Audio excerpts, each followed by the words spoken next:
28واں پارہ سورۃ الممتحنہ آیت نمبر 4۔ اعوذ باللہ من الشیطان الرجیم، بسم اللہ الرحمن الرحیم۔ قد كانت لكم أسوة حسنة في إبراهيم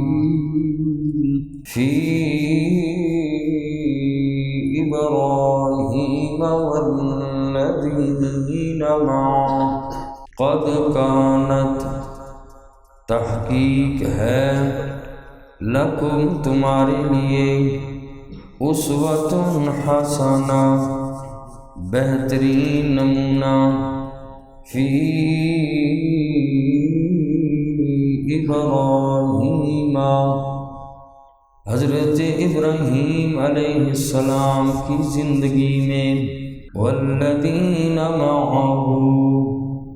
اور ان میں جو ان کے ساتھ تھے، اذ قالوا لقومہم جب انہوں نے کہا اپنی قوم سے، اِنَّا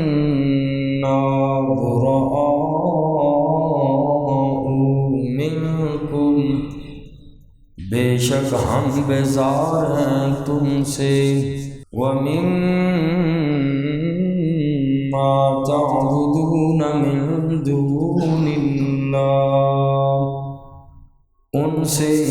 جن کی تم عبادت کرتے ہو اللہ کے علاوہ، کفرنا بکم ہم منکر ہیں تمہارے، وبدا بیننا اور ظاہر ہو گئی ہمارے درمیان، وبینکم العداوہ اور تمہارے درمیان دشمنی، والبغضاء اور بغض، ابداً ہمیشہ کے لیے، حتیٰ تؤمنوا باللہ وحدہ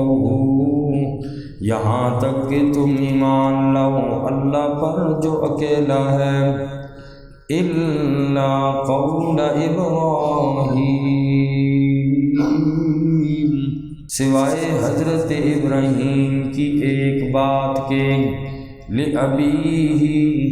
جو انہوں نے اپنے والد سے کہی، لأستغفرن لک میں البتہ ضرور بخشش طلب کروں گا تیرے لیے، وما املک لک من اللہ اور میں مالک نہیں ہوں تیرے لیے اللہ کے سامنے، من شیء کسی بھی چیز کا، ربنا علیک توکلنا اے ہمارے رب ہم نے آپ پر توکل کیا، بھروسہ کیا، وإلیک انبنا اور آپ کی طرف رجوع کرتے ہیں، وإلیک المصیر اور آپ ہی کی طرف لوٹنا ہے۔ اس سے پہلی آیات مبارکہ میں حضرت حاتب بن ابی بلتع رضی اللہ تعالی عنہ کا واقعہ بیان ہوا، جو ان سے غلطی ہو چکی۔ اس موقع پر قرآن کی یہ آیتیں نازل ہوئیں اور فرمایا کہ یہود و نصارہ سے دوستی نہ رکھو، دلی دوستی یہود و نصارہ سے نہ رکھو، اے ایمان والوں کے ساتھ دلی دوستی تمہاری ہونی چاہیے۔ اور آج فرمایا اس آیت مبارکہ میں کہ تمہارے لیے حضرت ابراہیم خلیل اللہ علیہ السلام اور ان کے ساتھیوں کی زندگی بہترین نمونہ ہے۔ تم ملت ابراہیمی پر ہو، تمہارے لیے اس سے بہتر کوئی اسوہ نہیں چونکہ مکہ کے مشرک بھی دعویٰ یہ کرتے تھے کہ ہم ملت ابراہیمی پر ہیں۔ اللہ پاک نے بھی قرآن میں کئی جگہ فرمایا اگر تم ملت ابراہیمی پر ہو تو ابراہیم علیہ السلام تو شرک کے مخالف تھے، پھر تم ابراہیمی دعویٰ کرنے والے ان کے نقش قدم پہ کیوں نہیں چلتے؟ تو فرمایا تمہارے لیے ابراہیم علیہ السلام کی زندگی اور ان کے ساتھیوں کی زندگی بہترین نمونہ ہے۔ ابراہیم علیہ السلام اور ان کے ساتھیوں نے اپنی قوم سے علیحدگی اختیار کر کے صاف کہہ دیا تھا کہ تم لوگ اللہ کے منکر ہو، اللہ کا شریک ٹھہراتے ہو، اس لیے جب تک شرک چھوڑ کر ایک اللہ کی بندگی نہیں کرو گے ہمارا تمہارا کوئی تعلق نہیں، ہمارا تمہارا کوئی تعلق نہیں۔ دین کے لیے حضرت ابراہیم خلیل اللہ نے سارے تعلقات کو چھوڑ دیا اور فرمایا جب تک تم لوگ مشرک رہے، شرک کرنے والے رہے، ہمارے اور تمہارے درمیان ہمیشہ کے لیے بینکم العداوۃ والبغضاء ابداً، ہمیشہ کے لیے عداوت، دشمنی اور بغض ہے۔ ہاں تم شرک چھوڑ کر ایک اللہ کی عبادت کرو تو ہمارا تمہارا کوئی اختلاف نہیں ہے، پھر ہم ایک ہیں۔ ابراہیم خلیل اللہ نے اللہ کے لیے، اللہ کی توحید کے لیے اپنا گھر بار، خاندان، قوم، قبیلہ، علاقہ سب کو چھوڑ دیا۔ تو یاد رکھیں کفار سے نفرت کی، بغض کی، عداوت کی اصل بنیاد ہی دین ہے۔ ان سے بغض اس لیے ہونی چاہیے کہ وہ اللہ اور اس کے رسول کے دشمن اور باغی ہیں۔ اور یہاں پر سوائے ابراہیم علیہ السلام کی ایک بات کا ذکر کیا کہ جب ابراہیم علیہ السلام نے ہجرت فرمائی تو والد سے یہ کہہ کر چلے تھے کہ میں آپ کے لیے استغفار کرتا رہوں گا، لأستغفرن لک، میں آپ کے لیے ضرور استغفار کرتا رہوں گا، مگر استغفار کو قبول کروانا میرے اختیار میں نہیں ہے۔ یعنی اگر اے میرے باپ تیرا خاتمہ کفر پر ہو گیا تو قیامت کے دن میں تجھے بخشوا نہیں سکتا۔ اس استغفار کا حاصل یہ تھا کہ ہدایت طلب کرنا ہے، اور کافر کی زندگی میں ایسی دعا ہدایت کے لیے انسان کر سکتا ہے، اور جس کا خاتمہ کفر پر ہو جائے، یقین ہو جائے کہ یہ کافر ہو کر مرا ہے، اس کے لیے ہاتھ اٹھانا، دعا کرنا ناجائز اور حرام ہے۔ سورہ توبہ کے اندر اللہ پاک نے حضرت ابراہیم علیہ السلام کے اس واقعے کو مزید بیان کیا۔ آیت نمبر 114 ہے سورہ توبہ 11واں پارہ۔ وَمَا كَانَ اسْتِغْفَارُ إِبْرَاهِيمَ لِأَبِيهِ إِلَّا عَن مَّوْعِدَةٍ وَعَدَهَا إِيَّاهُ، جب حضرت ابراہیم علیہ السلام کے والد نے آپ کو گھر سے نکال دیا، جا تو میرے بتوں کی، میرے خداؤں کی مخالفت کرتا ہے تو ابراہیم نکل جا۔ چونکہ ابراہیم خلیل اللہ کے والد جو آزر تھا یہ بت بناتا تھا اور بنا کر فروخت کرتا تھا، تو ابراہیم علیہ السلام نے مخالفت شروع کی باپ کی، تو اس انداز میں باپ بڑا غصے ہوا، باپ نے حضرت ابراہیم کو نکال دیا گھر سے۔ تو جاتے ہوئے حضرت ابراہیم علیہ السلام نے نکلتے ہوئے گھر سے اپنے باپ سے یہ وعدہ کیا تھا، سأستغفر لک ربی انہ کان بی حفیہ، فرمانے لگے کہ میں تیرے لیے ابا جان ضرور بخشش اللہ سے طلب کرتا رہوں گا، دعا کرتا رہوں گا، میرا اللہ مجھ پہ بڑا مہربان ہے۔ ابراہیم علیہ السلام یہ وعدہ کر کے باپ سے نکل گئے، جدا ہو گئے، اور وعدے کے مطابق زندگی میں والد جب تک زندہ تھے دعا کرتے رہے کہ اللہ میرے والد کو تو ہدایت کی توفیق دے دے۔ تو جب تک زندہ تھا ان کے والد تو امید تھی اس بات کی کہ شاید یہ سیدھے راستے پر آ جائے، لیکن جب آزر کی موت جو ہے وہ کفر پر ہو گئی تو پھر حضرت ابراہیم خلیل اللہ نے دعا کرنا چھوڑ دی۔ فلما تبین له انہ عدو للہ تبرأ منہ، جب پتہ چل گیا ابراہیم علیہ السلام کو باپ مر گیا اور کفر ہی کی حالت میں مرا ہے، تو فرمایا کہ تبرأ منہ، ابراہیم علیہ السلام نے باپ سے بیزاری کا اعلان کر دیا کہ بس آئندہ کے بعد باپ کے لیے کوئی دعا مغفرت کی، بخشش کی، کوئی اس کے حق میں دعا نہیں کی۔ تو معلوم ہوا ہدایت صرف اللہ کے قبضے میں ہے۔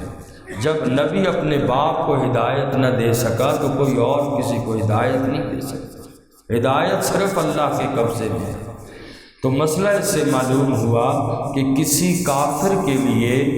اس نیت سے بخشش مغفرت کی دعا کرنا جائز ہے دنیا کے اندر جب تک کافر زندہ ہیں، کہ اللہ ان لوگوں کو بھی ایمان نصیب کر دے۔ یہ دعا بندہ کر سکتا ہے جب تک کافر زندہ ہے، کسی کے حق میں بھی کافر کے حق میں دعا کرے، اللہ اس کو ہدایت دے دے، اللہ اس کو ایمان دے دے۔ جب تک زندہ ہے تو دعا کرنا ہدایت کی جائز ہے۔ لیکن جس آدمی کے بارے میں پتہ چل جائے کہ یہ کفر ہی کی حالت میں مر گیا، اب اس کے لیے مغفرت کی، بخشش کی دعا کرنا ناجائز اور حرام ہے، اس لیے کہ رحمت، اللہ کی رحمت کی دعا کرنا کافر کے حق میں جائز نہیں ہے جب وہ مر جائے۔ اور اسی طریقے سے منافق کا جنازہ بھی اللہ کے نبی نے پڑھایا، فرمایا منافق ہو کے مر گیا، اے میرا نبی تو 70 بار بھی جنازہ پڑھ، میں اللہ اس کی بخشش نہیں کرتا۔ اس لیے یہ دعائیں بخشش مغفرتیں ایمان والے کے لیے ہیں۔ کوئی بھی کافر ہو اس کے لیے، چاہے وہ جہاں کا بھی ہو، جیسے بھی ہو، کہیں کا بھی ہو، چاہے بڑا ہو چھوٹا ہو، کفر کی حالت میں مرا ہے، چاہے جتنا بہادر ہی کیوں نہ ہو، لیکن آپ اس کے لیے دعائیں مغفرت نہیں کر سکتے، یہ ناجائز اور حرام ہے۔ قرآن کریم کی روشنی میں بخاری شریف کی روایت ہے، سیدنا حضرت ابو ہریرہ رضی اللہ تعالی عنہ سے روایت ہے، رسول اللہ صلی اللہ علیہ وسلم نے ارشاد فرمایا، قیامت کے دن ابراہیم علیہ السلام کی ملاقات اپنے باپ آزر سے ہوگی۔ ابراہیم علیہ السلام میدان محشر میں اپنے باپ سے کہیں گے، میں نے تجھے کہا نہیں تھا تو میری بات مان لے، دنیا میں تیرے پیچھے لگا رہا، میری بات مان لیتا میرا ابا۔ اور باپ کہے گا، ابراہیم آج تو جو کچھ کہتا ہے میں مانوں گا، آج تو مجھے جو کچھ بھی کہے میں تیری ہر بات ماننے کے لیے تیار ہوں، آج میں تیری نافرمانی نہیں کروں گا، مجھے عذاب سے بچا۔ ابراہیم علیہ السلام بارگاہ الہی میں عرض کریں گے، اے اللہ تو نے تو وعدہ کیا تھا مجھے کہ آخرت میں ذلیل و رسوا نہیں کرے گا، اللہ آج میرے والد کی جو حالت ہے اس سے بڑھ کر میرے لیے رسوائی اور کیا ہے، میرا باپ کافر ہے، اور اللہ فرمائیں گے میں نے کافر پر جنت کو حرام کر دیا، اب تیری کوئی دعا اس کے حق میں نہیں سنی جائے گی، دنیا تھی وہاں مان لیتا تو آج گناہ گار بھی ہوتا، میں تیری بخشش، اس کی بخشش کر دیتا۔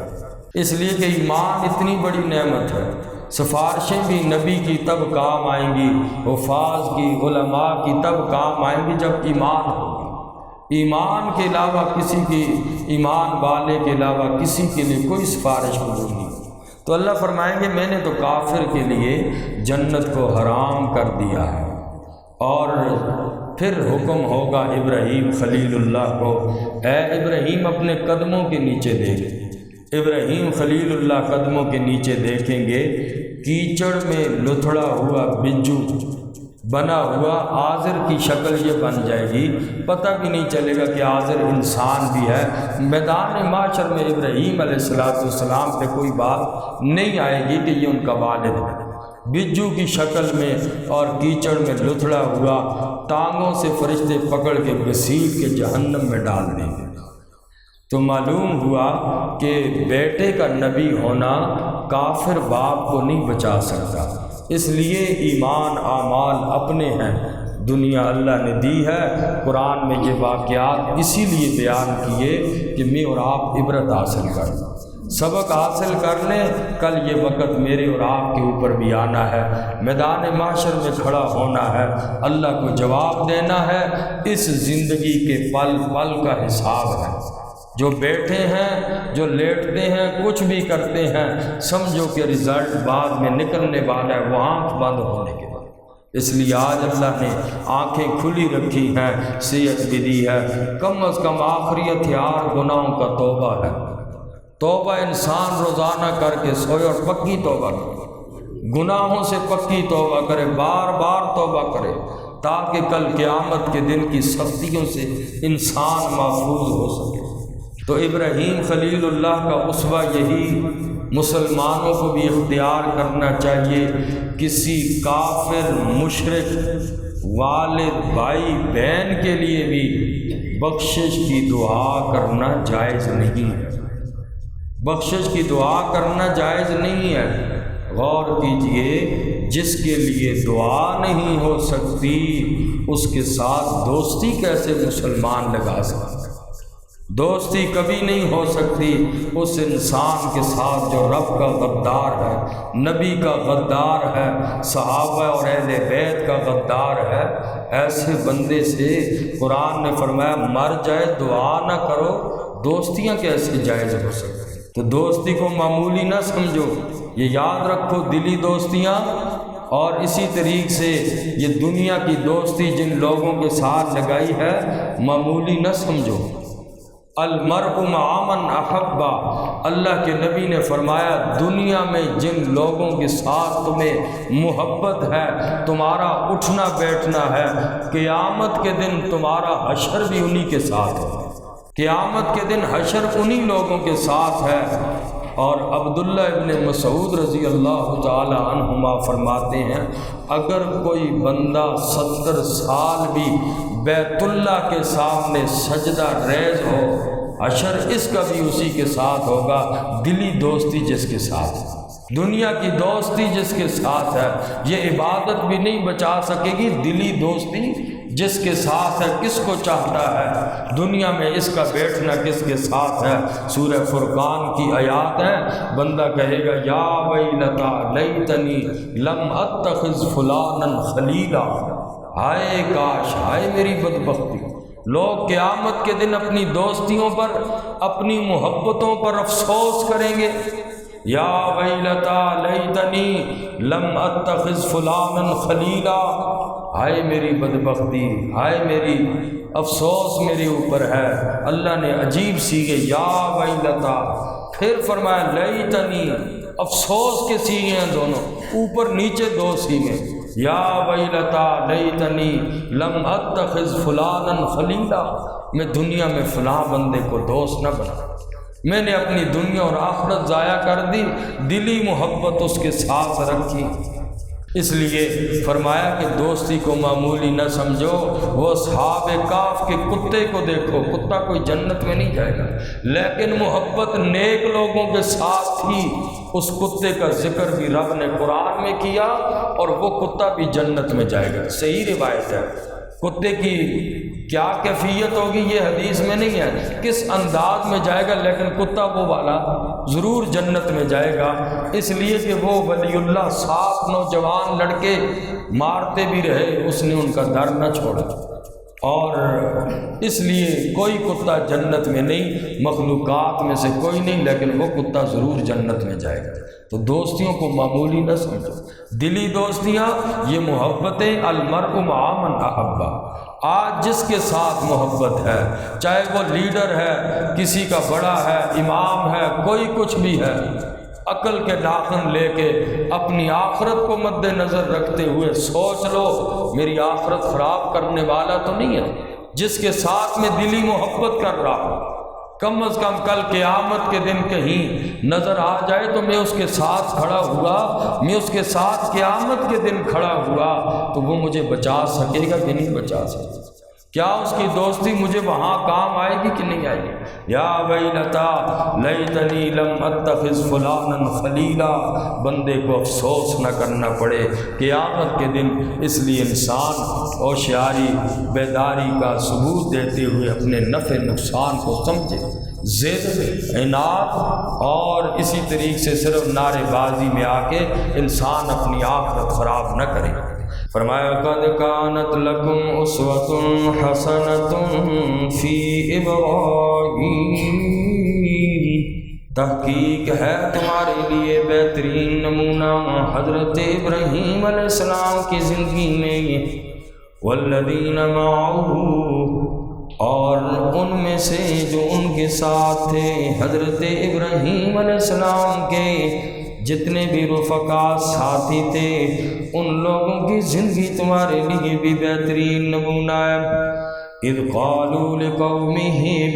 جب انہوں نے کہا اپنی قوم سے، انا براء منکم، انا براء منکم، بے شک ہم بیزار ہیں تم سے، وَمِمَّا تَعْبُدُونَ مِن دُونِ اللَّهِ، اور ان سے جن کی تم عبادت کرتے ہو۔ ابراہیم علیہ السلام نے اور ان کے صحابہ نے یہی کہا، اے ہماری قوم والوں، اللہ کے علاوہ جن کی تم پوجا کرتے ہو، ہم لوگ تم لوگوں سے بیزار ہیں، اللہ کی ذات میں شریک کرتے ہو، صفات میں شریک کرتے ہو، ہمارا تمہارا کوئی تعلق نہیں، اگرچہ تم ہماری قوم والے ہو، برادری والے لوگ ہو، خاندان والے لوگ ہو، کفرنا بکم، ہم منکر ہیں تمہارے، وبدا بیننا وبینکم، اور ظاہر ہو گئی ہمارے اور تمہارے درمیان العداوۃ والبغضاء ابدا، دشمنی اور بغض ہمیشہ کے لیے، جب تک تم مسلمان نہیں ہوتے ہمارے تمہارے درمیان دشمنی رہے گی، بغض رہے گا، حسد رہے گا۔ جو انسان اللہ کے لیے کسی سے بھی ناراض ہوتا ہے یا اللہ کے لیے کسی سے محبت رکھتا ہے، اللہ کے نبی نے فرمایا اس بندے کا ایمان کامل ہے۔ اگر ناراضگی بھی کوئی رکھے تو اللہ کے لیے، کسی سے راضی بھی ہوتا ہے تو بھی اللہ کے لیے، ایسے بندے کا ایمان کامل ہو جاتا ہے۔ فقط استکمل الایمان، ایمان کامل کی نشانی ہے۔ ہمارے ہاں دین کا تو خیال کوئی نہیں رکھتا، البتہ جہاں شادی ہو، باقی گناہوں کے کام ہو، کیا کریں جی برادری ہے، کیا کریں جی خاندان ہے، خفا نے شریعت آتی ہے کہ خفا ہونا بھی تو ٹھیک ہے نہیں، یہاں پہ شریعت کہتی ہے اس سے ناراض ہو جہاں اللہ کی نافرمانی، تیرا ایمان کامل ہے، اور دین کی بات آتی ہے اور ہمارا کیا رویہ رہتا ہے، بالکل ہم لوگ الٹے چلتے ہیں۔ حتیٰ تؤمنوا باللہ وحدہ، فرمایا بغض اور عداوت دشمنیاں تم لوگوں کے ساتھ اس وقت تک ہوں گی، حتیٰ تؤمنوا باللہ وحدہ،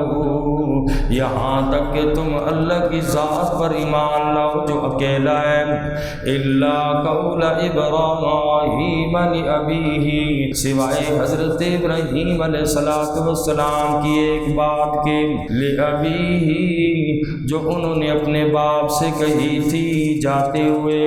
کیا کہی تھی؟ لَأَسْتَغْفِرَنَّ لَكَ، میں تیرے لیے ابا ضرور بخشش طلب کروں گا، وَمَا أَمْلِكُ لَكَ مِنَ اللَّهِ، اور میں مالک نہیں ہوں تیرے لیے ابا اللہ کے سامنے، من شیء، کچھ بھی۔ ابراہیم خلیل اللہ دوسرے نمبر کے نبی ہیں شان اور مقام میں، پہلا نمبر اللہ کے بعد اگر کسی کا ہے تو وہ امام الانبیاء محمد رسول اللہ صلی اللہ علیہ وسلم کا ہے، دوسرا نمبر ابراہیم خلیل اللہ کا ہے۔ وہ فرما رہے اتنے بڑے شان والے نبی، اے میرا ابا دعا تو میں اللہ سے تیرے لیے کروں گا، لیکن یاد رکھنا وما املک لک من اللہ من شیء، میرے پاس کوئی اختیار نہیں اللہ کے سامنے، میں اللہ سے تیرے بارے میں ہدایت منوا نہیں سکتا کہ میں ضرور کہوں نہ میرے پاس اختیار ہے۔ اتنا بڑا شان والا نبی جو فرما رہے میرے پاس کوئی اختیار نہیں ہے، اس لیے با اختیار اگر ہے تو صرف اللہ کی ذات ہے، اللہ کے سامنے کوئی کچھ نہیں بول سکتا، اللہ نے اپنے اختیار کسی کو بھی نہیں دیے ہیں۔ اولاد دینا اللہ کی صفت ہے، اسی طرح صحت بیماری لگانا اللہ کی صفت ہے، مشکل کشائی اللہ کی صفت ہے، حاجت روائی اللہ کی صفت ہے، کوئی نہیں حاجت روا الا اللہ۔ ابراہیم علیہ السلام نے بھی فرمایا وما املک لک من اللہ من شیء، اے ابا جان وعدہ تو کرتا ہوں دعا میں ضرور کروں گا، لیکن یاد رکھنا میں مالک نہیں ہوں، میرے پاس کوئی اختیار نہیں ہے اللہ کا تیرے بارے میں، من اللہ اللہ کے سامنے، من شیء ذرہ برابر بھی، ربنا علیک توکلنا، اے ہمارے رب ہم آپ پر بھروسہ کرتے ہیں، وَإِلَيْكَ أَنَبْنَا، اور آپ کی طرف رجوع کرتے ہیں، وَإِلَيْكَ الْمَصِيرُ، اور آپ ہی کی طرف لوٹنا ہے۔ اللہ پاک عمل کی